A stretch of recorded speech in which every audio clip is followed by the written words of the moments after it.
of the It's All Life podcast. I've got a very special guest with me today that I'm going to be introducing to you here momentarily. I'm going to go ahead and introduce him right now. So, Preston, I'm super excited to have you on. Preston has become a great friend of mine over the last couple of years.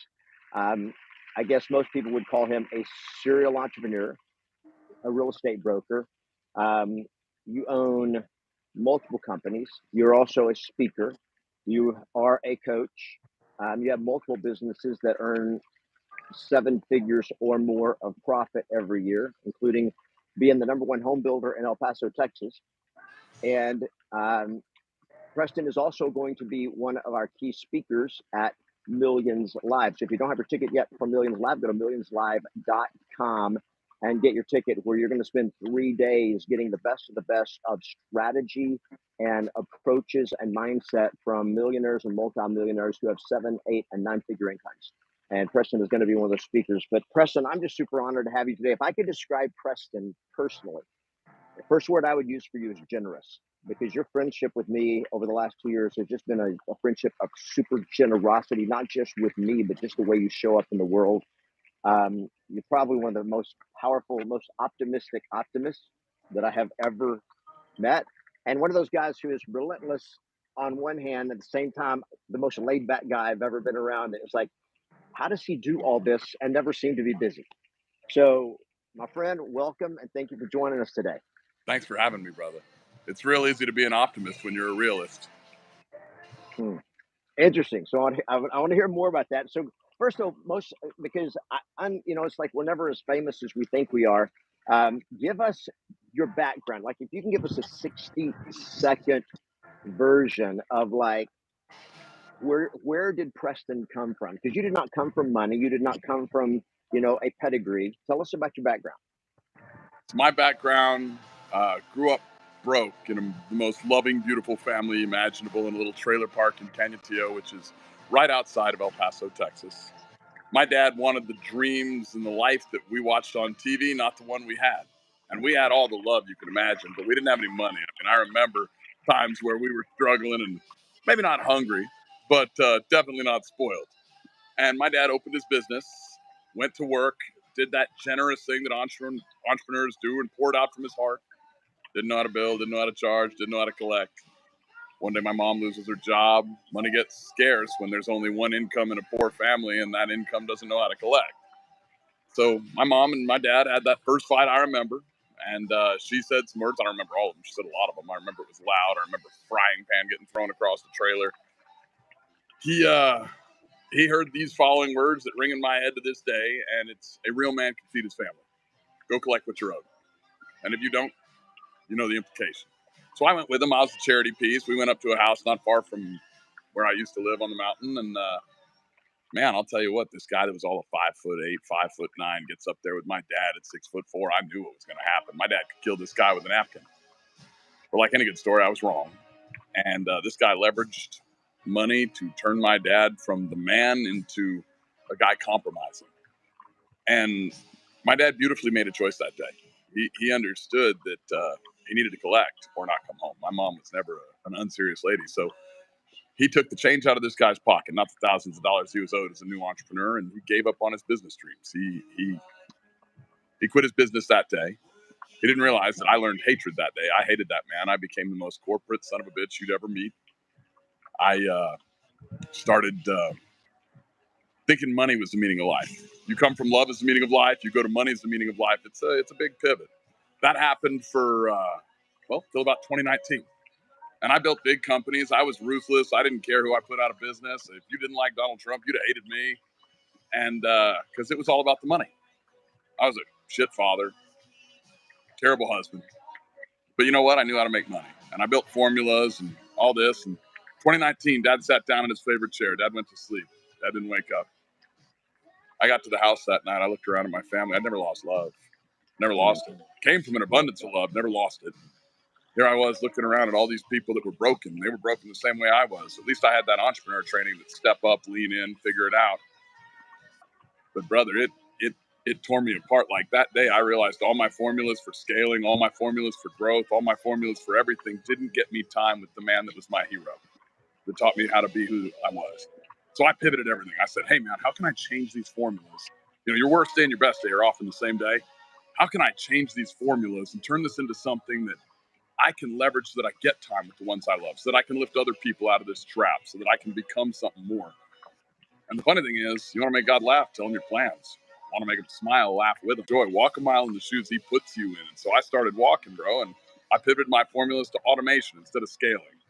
And what happened was not what I expected. I was thinking my companies were going to get smaller, and I guess they did for a little while. They got a little smaller, and then they rebounded back and went exponential because all the formulas are about automation. And now I have time to pour into my kids. I'm no longer that shit father. I'm no longer that terrible husband. Now my wife and I have this compelling relationship, and we're madly in love. But you don't get to get in love with a controlled landing. That's why they call it falling, right? So you fall in love. You don't control landing in love. And normally when you fall, something breaks. That's why they call it a breakthrough.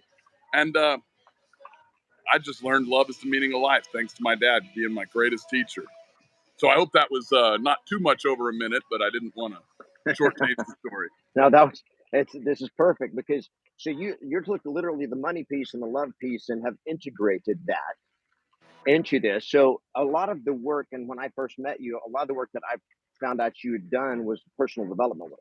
You've done a lot of work with Tony Robbins and stuff. So tell us about how you got into this concept of personal development, because all of a sudden this, was it in 2019? Was it the loss of your dad that kind of woke you up, and what this idea of personal development and that piece of the journey means to you, besides the completely aside from the money piece?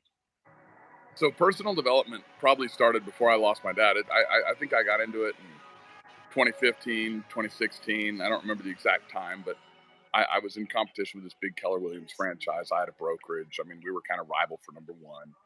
And, they had these big conventions with Gary Keller and all these guys. And I needed some guru to come out and do a local convention because I was a local guy, right? Fighting a big national company. And so I called Grant Cardone and I tried to get all the way up to the top to get him on the phone. And, I liked him. I was reading all his books.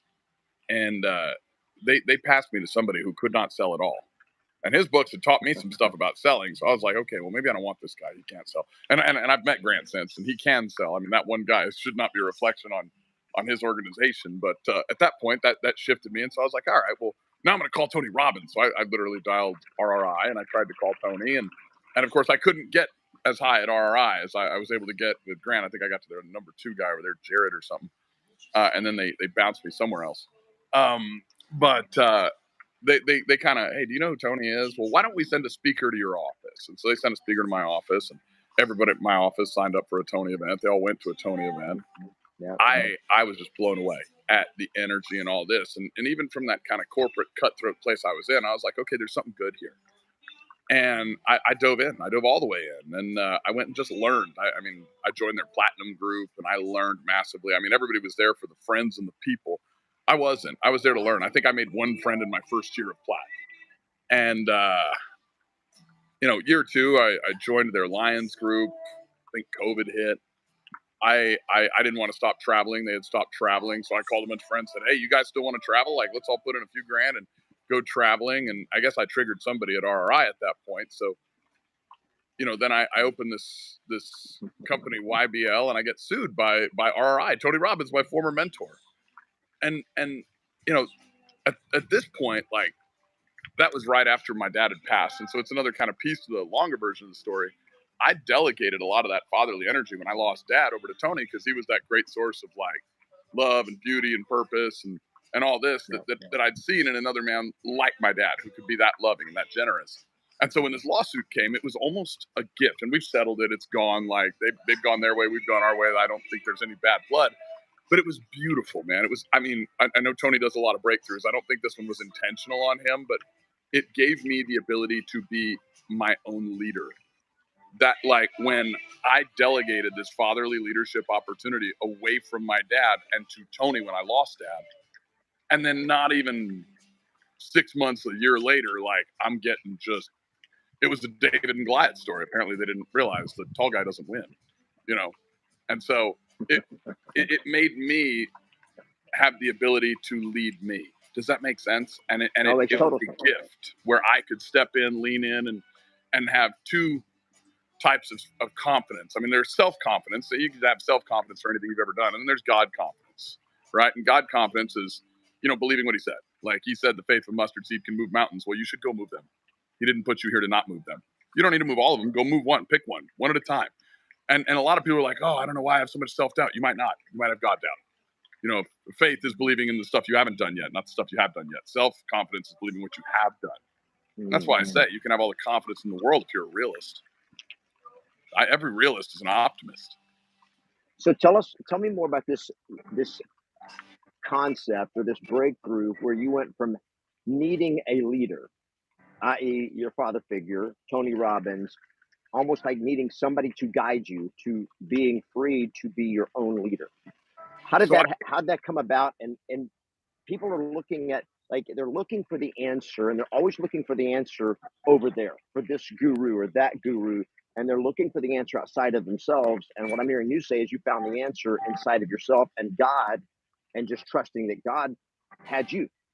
Well, yeah. I mean, look, so here's the concept. Most people, if you look at today, they need an enemy, right? Like we need a bad guy figure. Like every good story has a villain, okay? Your villain doesn't have to be a person. Your villain doesn't have to be a competitor. Your villain doesn't have to be a company. Your villain could be mediocrity. It could be anything. We all need a villain in one context or another that we're working to overcome. But it doesn't have to be something evil or something bad. It could just be something that you're fixing. I mean, every business is a solution machine that solves problems. Every sale is a solution to the customer that's willing to pay for that solution. So if you need a villain, you also need a hero. Okay? Now, when you look at the world as if there is no good and bad, there just is. There's joyful and miserable, and maybe I can go solve some of that miserable.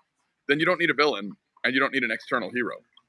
Because all of it becomes you measuring against you yesterday. Like, if you really think you're the best, who are you going to measure against? You can't measure against anybody if you think you're the best. I think I'm the epic fucking best in the world, and there's nobody I can measure against except me yesterday. And I don't come at that from a place of narcissism, even though I can kind of see where that would sound. But I try to measure every single day and look at what did I fail at? What did I succeed at? I don't try anything. I go all out and I do it. And if I fail, if I fall, that's a learning lesson. It's a gift. It's a problem. Problems are gifts. And so I don't need an enemy. I need a purpose. And I don't need a hero. I need me. I need my truth. I need like the truth that I can handle anything, that with the faith of a mustard seed, I can move mountains. I mean, God said, hey, I made you in my image. I don't think that's some man on a cloud with a lightning bolt thrown at people. I think maybe he's a community of souls and I'm a community of cells. Billions of tiny little autonomous beings doing their jobs without necessarily a direct connection to some, thing. And if we intentionally connect, we get an alignment, and you can shift anything. You can create anything. You could do anything. Does that make sense? I hope I'm explaining that. No, this is so, because this little key, that how do you move mountains? Because so many people are just like, I'm just trying to move my bank account so I can pay bills. And you're talking about moving mountains. Like, mountains are epic. Mountains are like immovable, right? They're impossible to move. That's the whole point of the metaphor, or of the imagery that God created, was he says, with the faith the size of a mustard seed, which is pretty small, the faith of a mustard seed, you can't move mountains. Faith in your God, faith in yourself, you can actually do something that looks impossible. And everybody's looking for a strategy to move a mountain. And they're like, I just need a strategy to, get a piece of the mountain. And you're talking about moving mountain, that the secret to moving a mountain is not strategy. It's faith. Absolutely. This has got me because this so much mirrors in with my own background as a preacher and as a man of faith. And yet looking back at my life and realizing, we didn't understand, in my experience in the church, we didn't understand what faith meant. Faith meant believing that God was there and God was all powerful. But that we could do things that were all powerful, that were impossible, was like, no. That was back in Bible days. You can't do that shit today. And so hearing what you're saying, I'm like, it's your path to building what you have built more than anything else.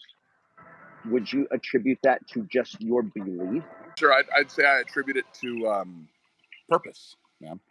The greatest moments in your life and the worst moments in your life are the exact same moment. And if you think the worst moment in your life is not the greatest moment in your life, then you don't have belief, because belief is a root word. Belief is be loved. Okay. I've been all over the world. I've been to the best countries. I've been to the worst countries. I've been to the nicest places. I've been to the worst places. I've been to the places where they don't have running water, where there's shit running down the streets. I mean, stuff that you don't want to see. And you know what I find? I find it's interesting that there's happy people everywhere. And the happy people, they're starting in here. And then that creates their experience out here. Okay. Now, there's happy people in the best places. There's happy people in the worst places. You know what's interesting? There's more happy people in the worst places. And the people in the best places were so stuck on this false entitlement. Like, I mean, like, I love the word entitlement. Like, I own my airplanes, I own my house, I own my buildings, I own those. I'm entitled to those because I earned them. But that false entitlement, like that idea that, you know, I think the biggest problem that we have in the world is we think we shouldn't have problems. And that entitlement that we shouldn't have problems compromises our ability to believe, because the meaning of the word belief is be love. If you just look at the etymology and the roots of words, you can find out what language was intended for. I mean, there's a reason our world is at war with language right now. We're not allowed to call science science. Everybody needs to go inject experimental drugs into their body and just trust the government. Like, oh, the government definitely wants you to live 100 years and collect Social Security and all these things, even though they can't freaking balance their own budget. I mean, come on. Like we need to lean in and find a way to be loving. And you can trust people, but trust them where they're at, to their agenda, to their motivations, to their goals, right? Like, if somebody, like if I'm a home builder, my mission might be to build and sell homes and make a profit. Like, if you walk in saying, I'd like you to donate a free house, you probably can't trust me to do that unless you're the most compelling salesman with a good reason that aligns with something else I have going on in my life. Like, but you're not going to tell me, whose modality is this, to do something completely opposite and contrarian. So we need to get to the idea that belief equals be love. And anytime we're having an experience or an emotion or anything in our life where we are not being loving, that negative emotion that we probably wouldn't choose if we were able to go and like check a box. Oh, do I want to feel joy or do I want to feel misery? Oh, wait, no, I would rather feel joy, but I am feeling misery. Well, maybe that's an indicator. Maybe that's time for us to say, what am I believing that's not true? Because the moment you have truth, the moment you're a realist, you become the optimist. I only see the world as it is, as it really is, and then the future as I can make it. And then I go work to make it. You know what happens? It's funny. And Kevin, you've seen this. I've seen this. Like, leaders everywhere know this to be true. And the people that are following us, if we're real leaders, we want them to find the way for them to know this to be true. But like, you're going to go in whatever direction you're going, and it's not going to work out. Something way different's going to work out. The challenges are going to change it. They're going to adapt it. They're going to shift it. Like, my dreams were so much smaller than my reality became. I've lived a life. I mean, if people are like, what would you do if you died tomorrow? I'd be like, well, man, I'm pretty grateful that I lived more life than most people that make it to 110 years old. You know, my family's safe. Everybody's set up. I've helped the world. I've blessed people. I've lived ups and downs. I've had the good story, the bad story, the good story, the bad story. I mean, you know, I've enjoyed this process, and I've left the world a slightly better place. Now, I don't want to die tomorrow. If I can live another 20 years, man, I think I can have a lot more impact. You know, I don't worry about what I can make anymore. Like, now my new goals are, what can I give? What can I give? How much can I give? Like, we built a 5-year goal for our company Z. We're like, we're going to make this the biggest company in El Paso. Check. By the way, that 5-year goal was in October. We hit the goal 3 months ago. So now we have a new goal. We're like, hey, we're going to take this company in the next 5 years, and we're going to raise enough capital to balance our balance sheet and our debt. That way we have the even growth trajectory. Then we're going to give half the company to God. We're going to keep the company, but we're going to set up a charter where, whether I ever am here or not, there's voting members. 50% of the profits of the company, which are very substantial, will go to charities that charter believes in. Operations will follow the formulas that I've created, and we're going to give 50%, not 10%, 50% back to things that we think will bless the world. People are like, why would you build it to give it away? Well, I'm going to die. And 50% is about 100 times more than I need. So, and I've got other companies. Like, how much can you give? What if you had better questions? You'd get better results with better questions. Yep, for sure. So I'm going to go into the Zia Homes because you Yeah. brought that up, and that's a big piece of your game. But before we go there, you mentioned twice this idea of being a realist, and when I think of a realist, I think the average person thinks of a realist as being more pessimistic than optimistic because is they think, well, this is real life, and but their conclusion of reality is that reality is a limiter and we're kind of stuck with reality. What I hear from you is that you're like, no, no, no, no, reality is simply what is, but when you add faith on top of realism, then it's like, this is what is, this is what can be. Where most people look at this is what is, and I'm helpless to do anything about it. And you look at it as this is what's real, and I'm totally capable of doing something about it. Am I articulating that Yeah, correctly? let me give you another analogy just to compound it. So a realist is not a positive or a negative person, okay? Like let's imagine a garden, okay? If the world is a garden, there's going to be seasons where that garden is blossoming and blooming, especially if you're tending it and managing it right, okay? There might be seasons where it's not, okay? Sometimes you might have somebody that you are having handle your garden, and even in a good season, it's not blossomed. Well, all you do is when you walk out, you see maybe a few weeds here and there, and you see all this soil. The realist sees the soil. I see the soil. But the pessimist sees just a bunch of shit. I see soil. You know what I know about soil? Now I get to choose the garden I grow.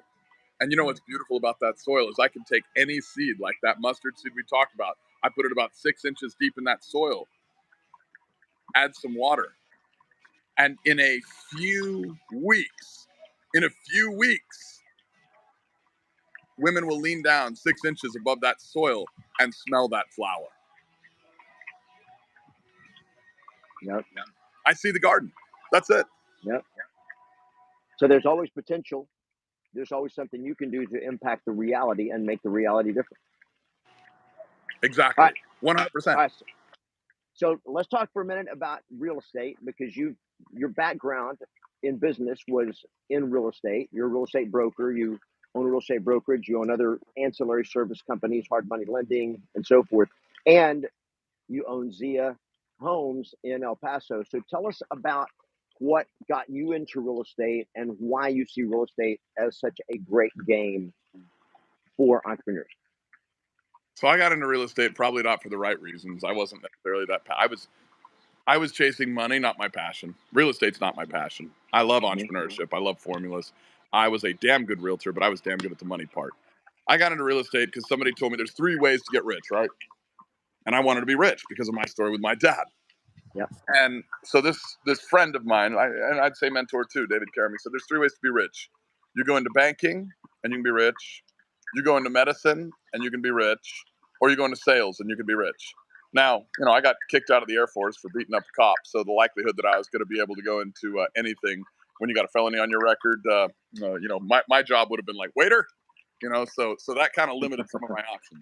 Banking Okay. might not have been on my list. Plus, I wasn't very good with authority, so school was probably not my great opportunity. I mean, I don't even have an associate's degree. I think I'm close to it, but I realized jobs were not an option for me, right? So I was like, well, I better go into sales. Huh.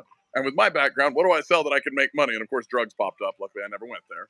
And somebody said, the people that formed this country, they put all the tax codes behind real estate. So you have a larger item. I'd rather sell, luxury margins come from selling luxury products. So I was like, okay, well, do I want to sell soap? No, I want to sell something that's hundreds of thousands or millions of dollars. I can have a higher margin, right? Plus, those luxury products can be invested in. And if there's good deals within that sector, maybe I can acquire them. Maybe I can buy them. Like there's upsides there. The other side was the tax piece. Like if I've got the tax piece in my favor, why not make more and have them take less? Like somebody that's doing high-end automobiles, they're not getting the benefits. So I saw real estate for the tax benefits, the inflation benefits, the profitability benefits, the investment benefits. And people will tell me, oh, real estate's not liquid. I'm like, are you dumb? Then you don't know how to marry real estate and banking. I can liquidate so much real estate with secured and unsecured credit lines right now that I could have, I don't want to say how much, but millions in my account tomorrow. So I can keep all of my cash, which is deflationary, in real estate and have it all accessible in 1 minute, and I get the best tax benefits, the best inflation hedge. I mean, dude, I loved COVID. I got so much richer. Okay. And I love what's coming next. I'm going to get so much richer.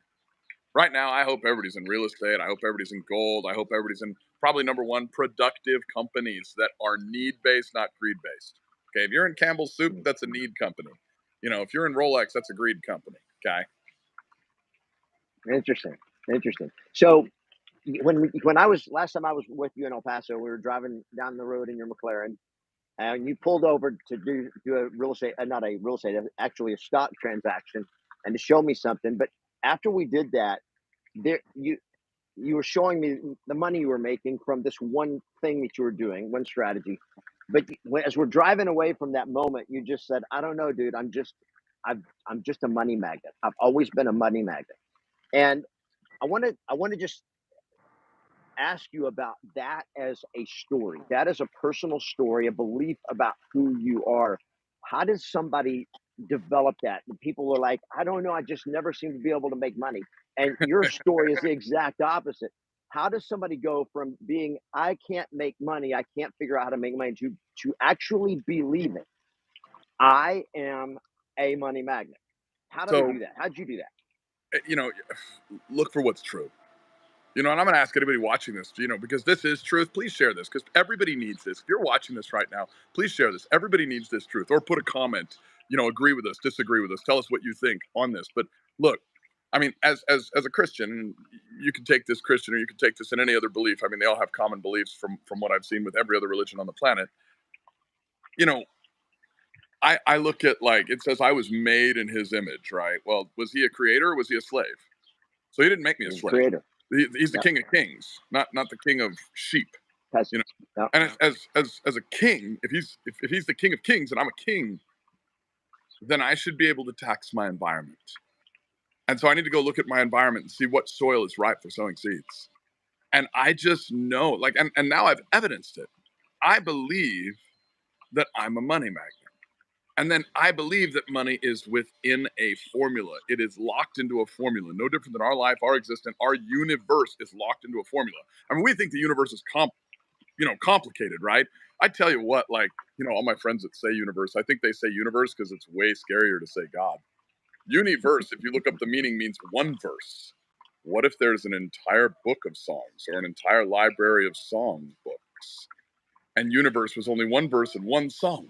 So I I believed it, that was for me. Now maybe it's true, maybe it's not. I don't know. Like, we don't get confirmation until we leave here, right?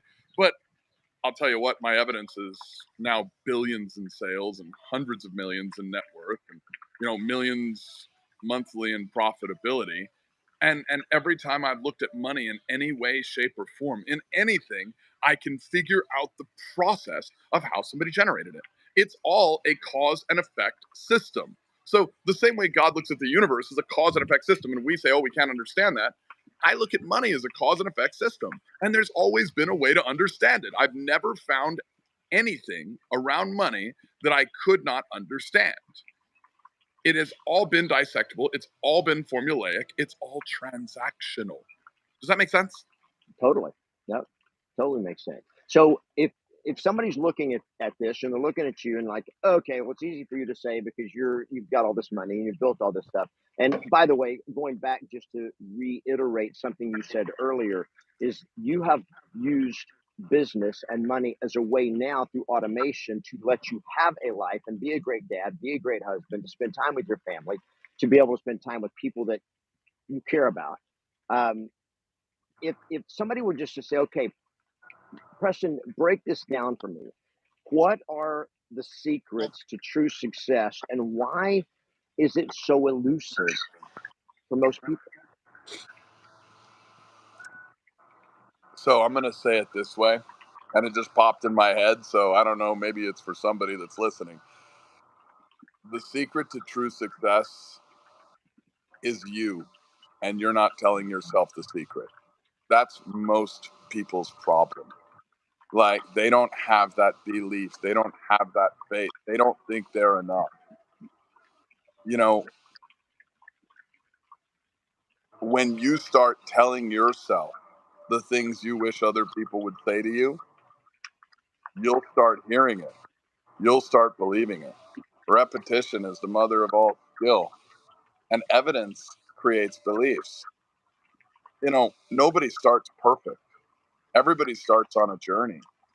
And, it's funny, like kids, when kids can't walk yet, when they're still crawling and they're trying to walk, and one stands up and he's almost made it and he falls down. We don't look at him and say, dumbass, you failure. We don't do that, but we do that to ourselves every single day, all the time. Wow. Yep. You're the Yep. secret to your success, and you won't tell yourself the secret, and you won't allow yourself to fail, and you should fail forward. I fall down.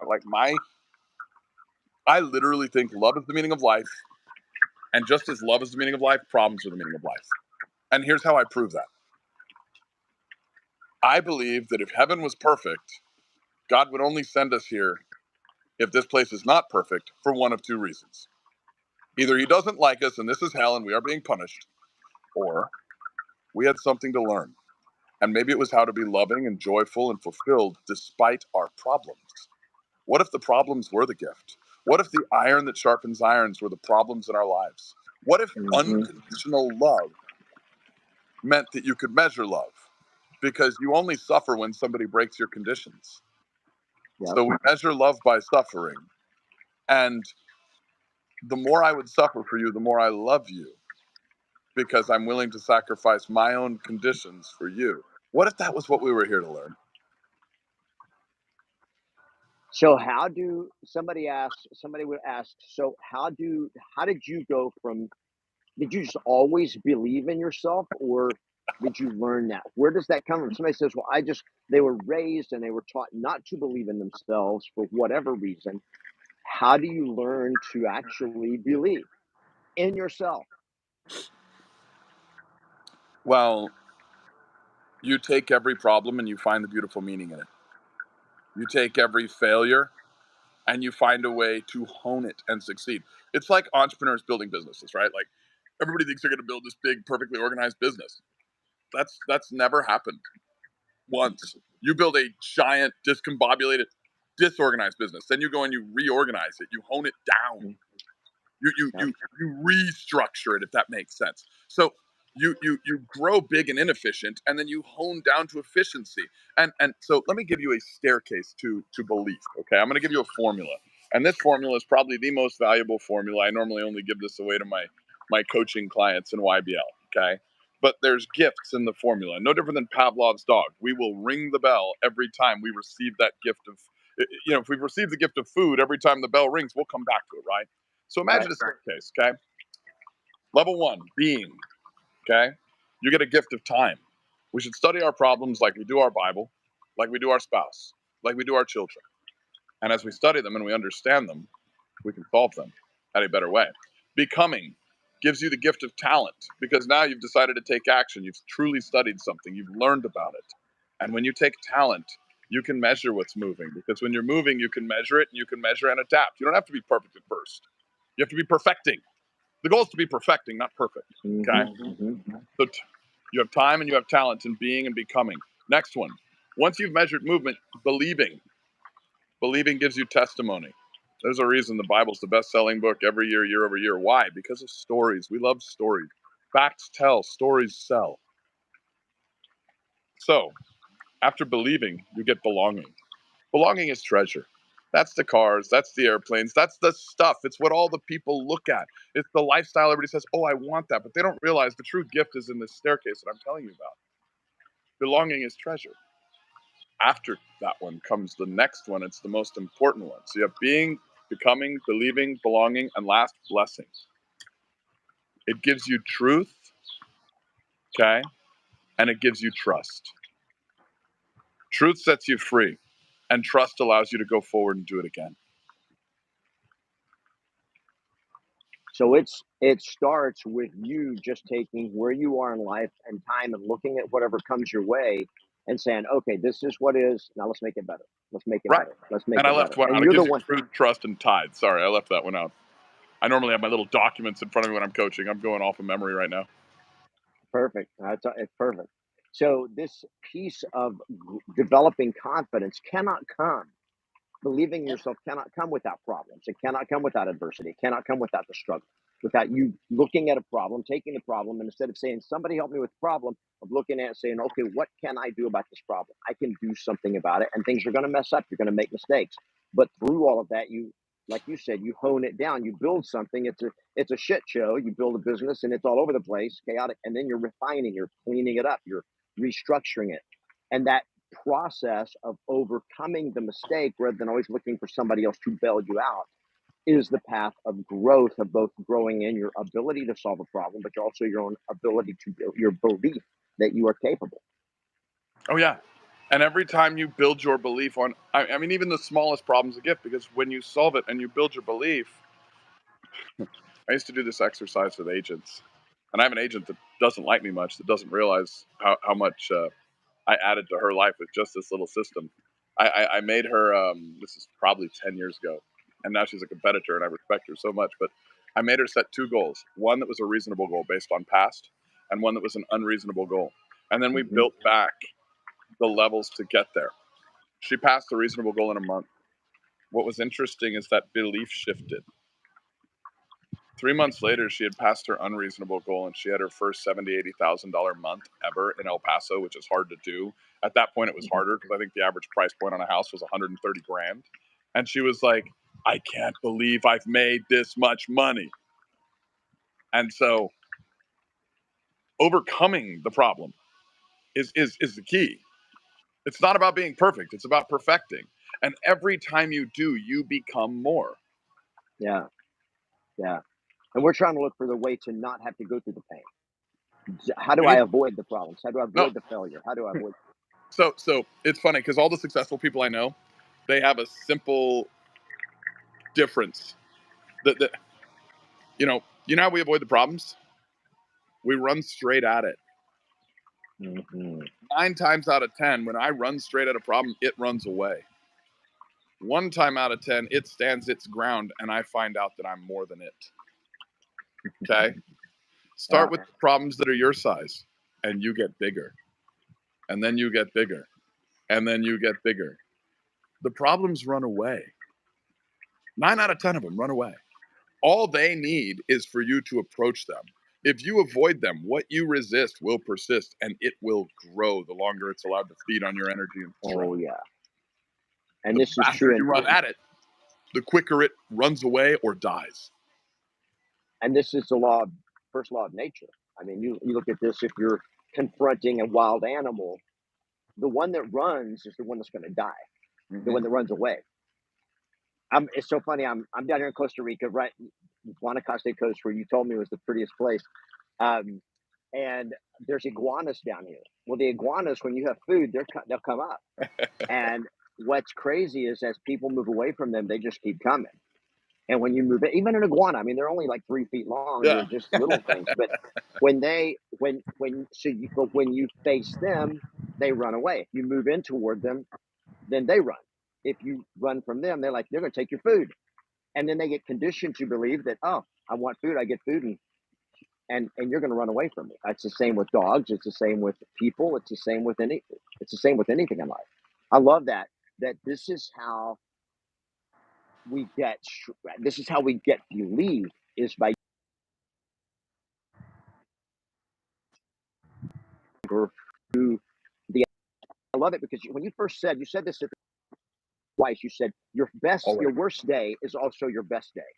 Well, that's the worst day is whenever you have the problem that sucks, and I have the opportunity now to solve it, because on the other side of that solving it is not only problem solved, but there's also personal strength, that confidence, that testimony of like, I have become something that can do more, and I can move the mountain. But you're not gonna ever move a mountain hiding from the mountain. Correct. If you hide in the shadows, you're what's been covered. If you cast the shadows, you cover everything else. Yeah, I love that. So talk to us about one last thing, and I appreciate so much your time today, and I wanted to keep this tight for time. And again, for those of you that are just joining us, Preston is going to be one of my main speakers at Millions Live. You can go to millionslive.com and get your ticket. We're sold out for in-person tickets, but you can get a virtual ticket. millionslive.com, 3 days of insane power and productivity and strategy and content that you're going to learn from Preston, others like him who have built 7, 8, and 9-figure businesses that will absolutely change the game for you. And so if this has had value for you so far today, make sure you give this video a thumbs up.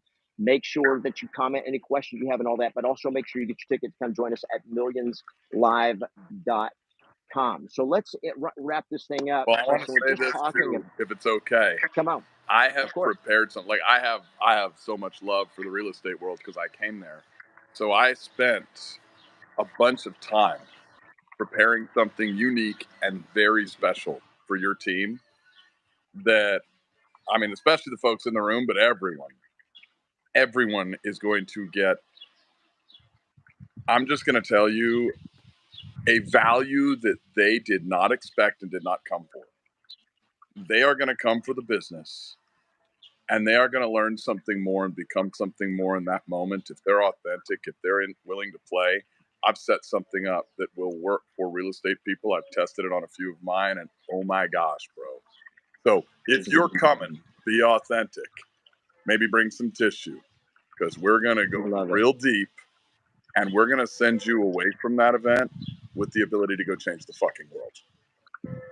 That's beautiful. That's important. Millions Live is not just about making millions. It's about being able to impact millions. Our life has got to be more than just here for us to make money and put stuff in the bank account and have toys.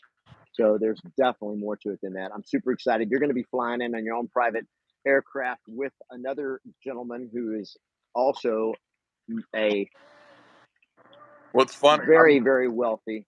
I'm having an event in El Paso when your event is starting, and that guy's my keynote speaker on that event because he's coming to teach folks other ways to make money and teach leadership and teach all this because, you know, no profit is a profit at home, right? And so I bring in all these greats like you, like him, everybody else that comes and shares. And that's something funny about all these successful folks. They become this philanthropist that goes and gives back. And so, you know, I just told him, I said, hey, man, I'm going to go right after this event. We'll go have lunch with all the VIPs that paid a little extra for my event. And then let's go get on my plane and go see Kevin. And he's like, yeah, that'd be cool, dude. Let's go. So little bonus gift, little surprise guest. Oh, yeah. Coming, and 40-year-old guy might have made $57 million in the last few years. Going to show you some leadership strategies that are going to help. I mean, there's going to be some bonuses coming there. And then he and I might stay and play in California for a while too. 100%, 100%. Well, I'm super, super stoked about that and excited. So last thing I want to just kind of to wrap this up is I want to talk about making your whole life work, because you've mentioned a couple of times this YBL, which is your mastermind. Yeah. That is called Your Best Life, which I love that because it's even for somebody that makes the kind of money you make and attracts into it people who are, I never even heard the term decabillionaires and decamillionaires and centimillionaires before I even met you. But you've attracted all these people who are worth tens of millions, some of them hundreds of millions, and some of them billionaires that you've attracted into this called Your Best Life. Just want to kind of wrap up with what would you say to audience there, our listeners, about having their best life? Because this podcast is called It's All Life. It's not business over here and life over here. It's all life. And if it's got to all work together, and that's what you have done and you've created. And not only in what you train and teach, but also in how you live your life. Because I've been to your home, we've broken bread together multiple times, and you have this beautiful family, this beautiful lifestyle, this beautiful life. Tell us about your perspectives of creating your best life. So, well, I'm going to give you a simple hack. How about that? I'm the formula guy. I'll give you a formula. Come on. Everybody loves Everyone in your life is a customer. Everyone in your life is a customer. Your wife's a customer. Okay. And if you don't think you transact with her, trust me, you transfer action with her, because transaction, transfer action. Okay. 100%. Your husband is a customer. Your children are your customers. You provide something, they reciprocate. That's the transfer of action. So if you want to understand marketing, find out what they want, go get it, give it to them. Okay. But people a lot of times stop there and they'll get the customer, but they don't know how to keep them. That's why we have a divorce rate. That's why businesses only sell a product once instead of reselling it. by the way, this also factors in that you're your own customer. Okay, that whole belief thing. And Yep. so let's understand the 3 keys to customer acquisition, retention, and joy. That's marketing, sales, and branding, right? So let's look at sales. If marketing is find out what they want, go get it, give it to them. Sales is find out who they want and go become that for them. Branding, nobody cares how much you know until they know how much you care. When they bought your product, they were just buying a solution to a problem. When you brand, you create a relationship that can sail together forever. Find out why they want it. Go understand that. Go show them you care and keep bringing it to them. Mm-hmm. Now you build that long-term beauty. That creates your best life for everyone around you. It creates it for you. Like our mastermind, I'm so proud of it. Like we've never had to advertise. We have several billionaires in the group. We have several Centa and Deca millionaires in the group. Like we don't advertise. Like people go to our website. I think it's yblnow.com or something. I don't know. And they fill out applications. And I'm not going to lie, like probably 5 out of 6 applications don't even get looked at. Like, I mean, we look at all of them, but you don't even get a call. You don't even get a response. And that just kind of means not that you don't get a call or a response. You don't get an invite. Does that make sense? Like Mm-hmm. you get a great to meet you. And it's because we've created something so good, so unique, so beautiful, so perfect that we don't have to spend money marketing ourselves. Right. We literally just created something beautiful and others will be attracted to it. When you learn marketing, sales, branding, whether it's a mastermind, whether it's a marriage, whether it's parenting, you have a brand as a father to your children. You have a brand as a wife to your husband, a husband to your wife. You have a brand in everything you do. Find out what they want. Find out why they want it. Find out who they want. That sometimes you might do that. You might find out they're not the right one for you or you're not the right one for them. That's okay too. But when you do all of these things, you create this thing called the law of attraction. I mean, that's a real thing, not that bullshit you go watch in The Secret where money, money, money, and it falls in your lap. But the real thing, the law of attraction, like that beautiful thing that people will follow. 100%. I call it the vortex. You literally you attract into your life based on who you are being, how you are showing up, marketing, sales, and branding. It's who it's you're saying it's like the message you're putting out there, but it also becomes who you are and how much you care about those that are brought into your life. I love Exactly. it. We've talked about so that good. in that hot tub back there. Oh yeah, bro. I know. I remember it well. I've been doing my Wim Hof almost every day. Oh, it's so good. There's no cold plunge here. There's nothing cold here. It's like I'm sitting here. It's just like the humidity is like 90 degrees and the temperature is about 90 degrees. So it's sweltering, but it is beautiful. But this journey that you are on is so inspiring.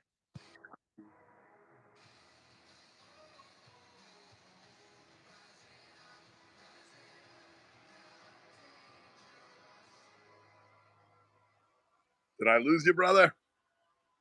Uh-oh, I think we froze.